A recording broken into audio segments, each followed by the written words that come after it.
the country, and they had been right. But that's not the case. We've spent over $600 billion so far, soon to be $1 trillion. We have lost over 4,000 lives.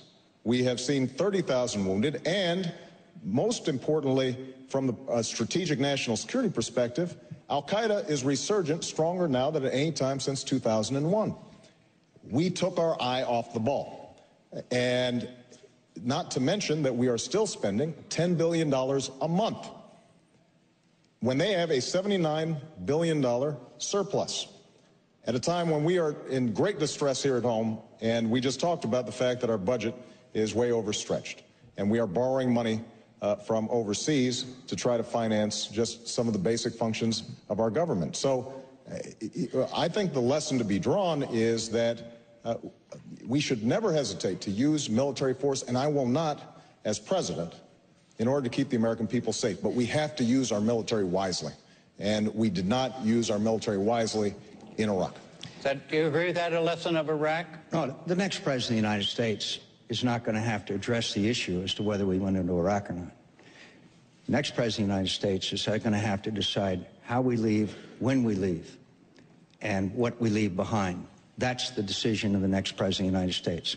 Senator Obama said the surge could not work, said it would increase sectarian violence, said it was doomed to failure. Recently on a television program, he said it exceeded our wildest expectations. But yet, after conceding that, he still says that he would oppose the surge if he had to decide that again today. Incredibly, Senator Obama didn't go to Iraq for 900 days and never asked for a meeting with General Petraeus. Well, let's go with some of these things. Senator Obama is the chairperson of a committee that oversights NATO that's in Afghanistan. To this day, he's never had a hearing. What about that point? I mean, it's remarkable. All right. Which point? Well, you raised a whole bunch of them. Well, no. All right, let's go to the latter point and we'll back up. The point about your not having been... Look, I'm very proud of my vice presidential selection, Joe Biden, who's the chairman of the Senate Foreign Relations Committee, and as he explains, and as John well knows, the issues of Afghanistan, the issues of Iraq, critical issues like that, don't go through my subcommittee because they're done as a committee as a whole. But that's Senate inside baseball. Let's get back to the core issue here. Senator McCain is absolutely right that the violence has been reduced as a consequence of the extraordinary sacrifice of our troops and our military families. They have done a brilliant job, and General Petraeus has done a brilliant job. But understand, that was a tactic designed to contain the damage of the previous 4 years of mismanagement of this war. And so John, you like to pretend like the war started in 2007. You talk about the surge. The war started in 2003. And at the time when the war started, you said it was going to be quick and easy. You said we knew where the weapons of mass destruction were. You were wrong. You said that we were going to be greeted as liberators. You were wrong. You said that there was no history of violence between Shia and Sunni, and you were wrong. And so if the question is the judgment of whether or not, if the question is who is best equipped as the next president to make good decisions about how we use our military, how we make sure that we are prepared and ready for the next conflict, then I think we can take a look at our judgment. We got a lot on the plate here. I'm afraid Senator Obama doesn't understand the difference between a tactic and a strategy. But I'd like to tell you, 2 4ths of July ago, I was in Baghdad. General Petraeus invited Senator Lindsey Graham and me to attend a ceremony where 688 brave young Americans whose enlistment had expired were re-enlisting to stay and fight for Iraqi freedom and American freedom. I was honored to be there. I was honored to speak to those troops. And you know, afterwards, we spent a lot of time with them. And you know what they said to us? They said, let us win. They said, let us win. We don't want our kids coming back here.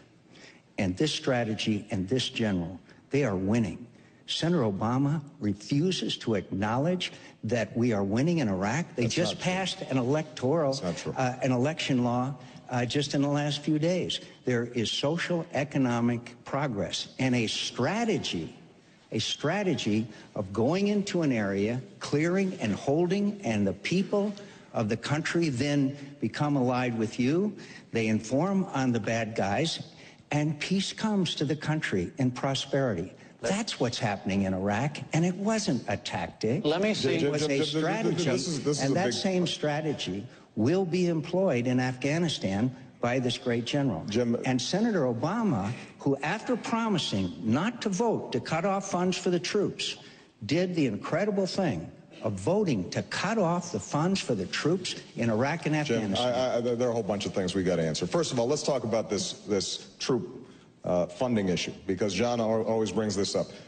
Senator McCain Senator McCain opposed funding for troops in legislation that had a timetable because he didn't believe in a timetable. I opposed funding a mission that had no timetable and was open-ended, giving a blank check to George Bush. We had a difference on the timetable. We didn't have a difference on whether or not we were going to be funding troops. We had a legitimate difference, and I absolutely understand the difference between tactics and strategy. And the strategic question that the president has to ask is not whether or not we are employing a particular approach in the country once we have made the decision to be there. The question is, was this wise? We have seen Afghanistan worsen, deteriorate. We need more troops there. We need more resources there.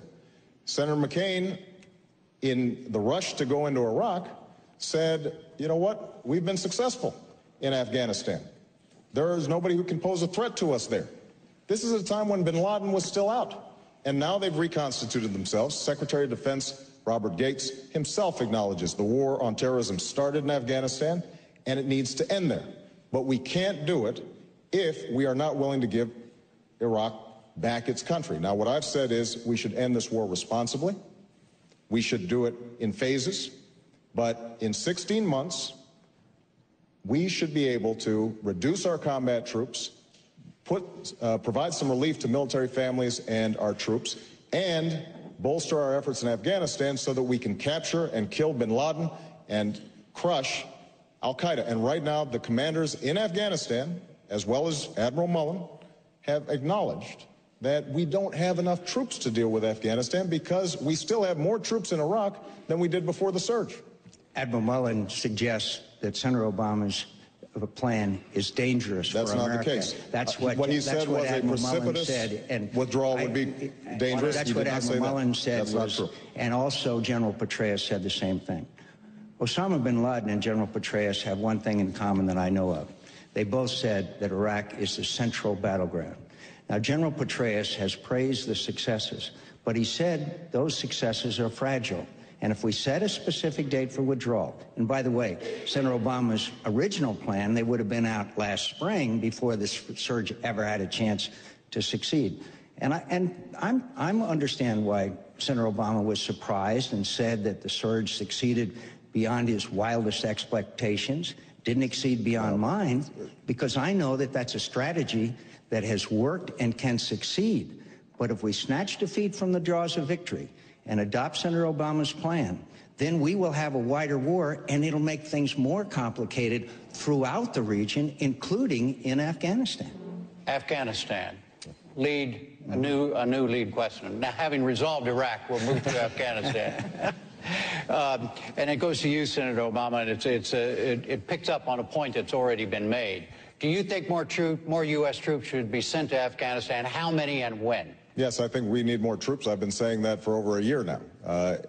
And I think that we have to do it as quickly as possible because it's been acknowledged by the commanders on the ground. The situation is getting worse, not better. We had the highest fatalities among U.S. troops this past year than any time since 2002.